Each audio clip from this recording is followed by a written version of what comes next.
honored him, but I don't feel like that I'm no longer of the Christian faith. I just believe that sometimes we do lose sight of where our faith needs to be. And sometimes when we're looking for a physical way to have control, or a more even emotional way of dealing with our stress, sure, we will go to another resource. Sure. Because I remember in summer camp, we were riding on the little yellow bus, and one of the guys sitting next to me said, "Oh man, we were riding past a graveyard. You have to hold your breath, because if you breathe, then you'll breathe in some of the dead spirits." And we're all sitting there, really? And I mean, he's just breaking it down, why we shouldn't do it, and this is what can happen to you. And of course, we were like, 7, 8 years old, so we bought it hook, line, and sinker.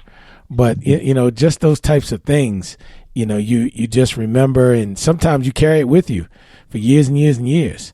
And I guess my question is, why is it so hard to break a belief in a certain thing than it is to accept it? You know what I mean? Because at first you're like, really? Why is that? And after the person explains it to you, then you're in. But in terms of stopping that behavior, it takes you sometimes decades to do that. Yeah. But we have to understand, folks, we have choices. Life is about a choice. And so I want to give you some things that we could start talking about in terms of how we can look at how we can change our thought processes as it relates to superstitions. Are you ready for this? Yes.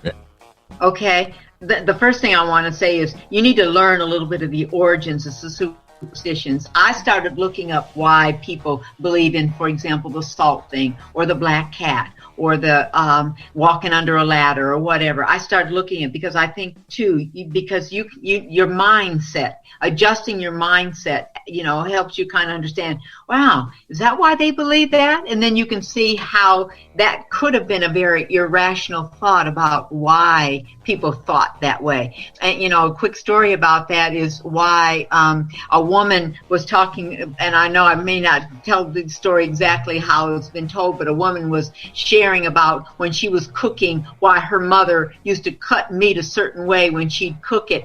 And it was like, well, why do you do that? And it was passed down for generation to generation. It wasn't because of any particular reason. The mother cut the meat that way because that's how it fit in the pot. Sure. Okay, so sometimes we do things because things are sort of passed on to believe, and superstitions are passed on within families. Some of the things that we're talking about that are superstitions, where did they come from? They've been passed on through our families. Whether it's step on a crack, whether it's the black cat, whether it's behaving in a certain way, throwing the rice at weddings or whatever instead of other kinds of things. We have those. We believe them and we pass them on to the next generation. You can find rational proof that the superstitions can affect your life. For example, finding a 4-leaf clover. Do you think that could really cause fortune? Okay, so go out and pick some 4-leaf clovers and see what happens. I mean, Sure. Some of these things you just need to test. I could never out. find one. I tried. Stepping on the crack, picking the 4-leaf clover. Yeah, Wow. and actually definitively say, yep, you know what? That's why I got that $100,000 today or whatever. You may not find that these things happen because even you can believe a whole lot of things about what may happen, but it may not cause the effect that you're thinking. And I believe in positive thinking, but there's some point we're irrational about Sure. thinking as well. So you might consider which of your superstitions cause inconvenience. For example, when you're walking, you want to do certain things, like if you're staring at the ground to avoid stepping on a crack. Has it really helped you? Do you try to avoid a black cat crossing your path? So what do? You want to make sure that doesn't happen, so you make sure you run the other way. Does that bring you good energy? Mm-hmm. And so you need to stop and kind of think about what, when I'm doing these things, is it bringing me any energy? You can rely on common sense when making decisions, and that's what it is. I've already mentioned to you about decisions. If you spill salt or didn't throw it over your shoulder, see what happens. Mm-hmm. Somebody behind you gonna come along and slip. Yeah, I mean, all of a sudden, did something happen? And sometimes when we actually test these, and they can be irrational beliefs, did they make any changes in your life? You can realize that you have the power within you. While you can't control all your circumstances in your life, what can you control?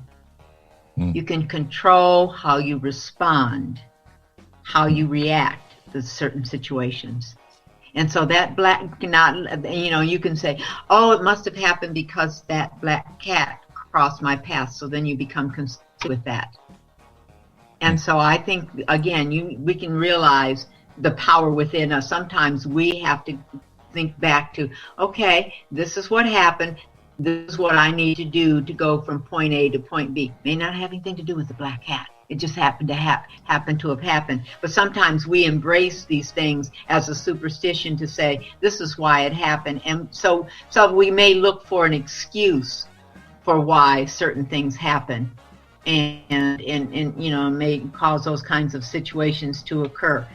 You can expect the best instead of the worst. Anything you can and you can do to get into the mindset that the superstitious beliefs are perhaps irrelevant or irrational, and expect the best to happen. There are times when we sometimes expect the worst to happen because of these certain things. And, one of the things I started working on, because I've talked about positive energy, and so a part of my positive energy, and this is another reason why superstitions don't always grasp my day, I am concerned about how I begin my day. And so Monday might be motivational Monday. Tuesday can be terrific Tuesday. Wednesday can be wonderful Wednesday. Thursday can be thankful Thursday. Friday can be fabulous Friday. Saturday can be soaring high Saturday. And Sunday can be sensational Sunday. Imagine what can happen when you wake up with the mindset of what your day. You're setting the tone for what you're going to be, so that these superstitions are not grasping you in terms of the control of the day. Yeah, your mindset is an important part of how you grasp the day, how you set the tone for the day, how your faith helps you reinforce the day. You can you can leave the rabbit's foot at home. You can adopt a black cat. You can step on a crack and say, "Ooh, let's see what happens," and figure out. Pretty much, you're taking the power back. You're taking it back and you claiming it. That's absolutely right. You have the power. You're taking it back. Yeah, and as long as you allow the superstitions to take over, you have now given them the power and control. You want the power and control. So I've never heard this. What happens when you sweep someone's feet? What is the superstitions behind that one? Someone asked that question. Well, they said it's like sweeping feet, but I don't know what that one means. I've never heard that particular one, so I apologize. I cannot respond to that. I do not know. Sweeping their feet? Yeah. Off the wall. Mm-hmm. Yeah. Does that mean they're dirty? No. Like you're in the house again, sweeping and you end up sweeping someone's feet or something. Oh. But okay, you know what? This is an opportunity for that person to research it. Because the first thing I said to you is learn the origin of the superstition.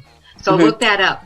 I don't know that one, and I think we have a lot of superstitions. So look them up. See where their origin came from and why people did that. Well, what's the oddest superstitious thing you've heard, Doc? What's the most bizarre? Gosh. Let me see. The oddest one I have heard. Wow. I try not to even embrace anybody's superstitions. Would you say anything bad? if someone sweeps your floor, if someone is sweeping. Well, just like my grandmother had a superstition that if it was thundering and lightning outside, God was talking, and you had to turn off the TV. Everything.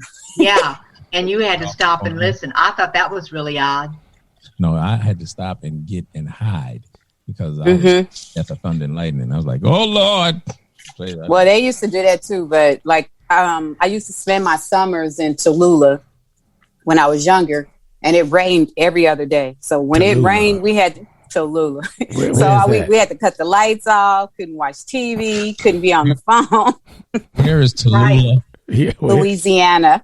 Oh, snippety snap! I knew it sounded familiar. I know it's some superstitions down there. Yeah. I was in New Orleans, so I know they got some superstitions. Yeah. Tallulah, Not too Louisiana. far from New Orleans. Yeah, Baton Rouge and all of that. Yeah. Baton Rouge. Now, My father had a superstition that you had to eat at least a tablespoon of black-eyed peas on New Year's Eve. Oh yeah. yeah. Yeah, that's true. Or that a man to walk through a woman's door before a woman. A man's supposed to be the first person someone put that in the text. to walk through your house. We have that one. Yep. And After New Year's. Yep. Yeah, New Year's Day, the first person to visit your house should be a man. A man. And then you're supposed to give them some money, And like never, a quarter, something never silver. take salad from a woman who owns 3 cats. Yep. Okay, so That's whoever right. catches the bridal bouquet, they're the next one to get married. Not Not right. true. That's right. Well, I don't know. I run from it, so it couldn't be me. So I don't know. If you thought about it, you ain't no telling what could happen.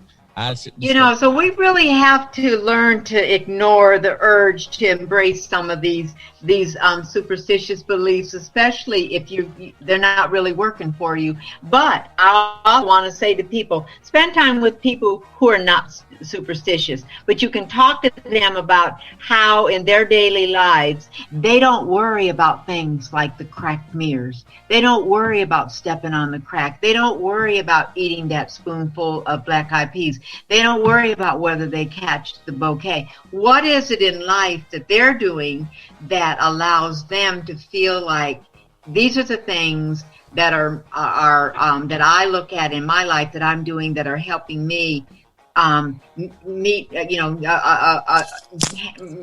the dreams that I want to have, or the success I want to have, or the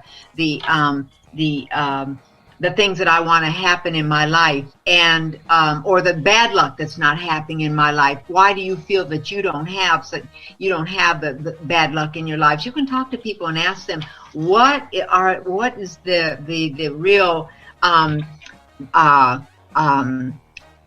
message in their lives, or the kind of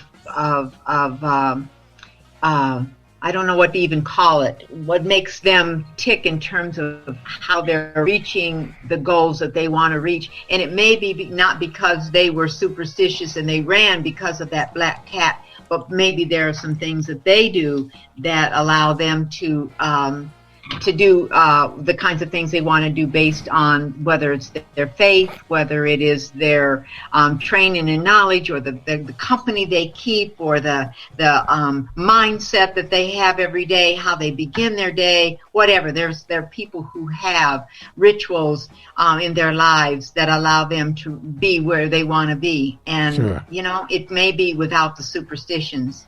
Well, here are a couple more that I thought were odd. If a painting falls from a wall, it means a close friend or a relative will die very soon. Painting? Yep, a painting falls from a wall. It means. Go ahead. What'd you say, then, back? I heard it was a picture, but Yep. if it's a painting, Yep. Never watched. What, it was a picture of that person, right? No, it just says if a painting falls from a wall, it means a close friend or relative will die very soon. If you leave leftovers on your plate, you will marry an ugly wife or husband.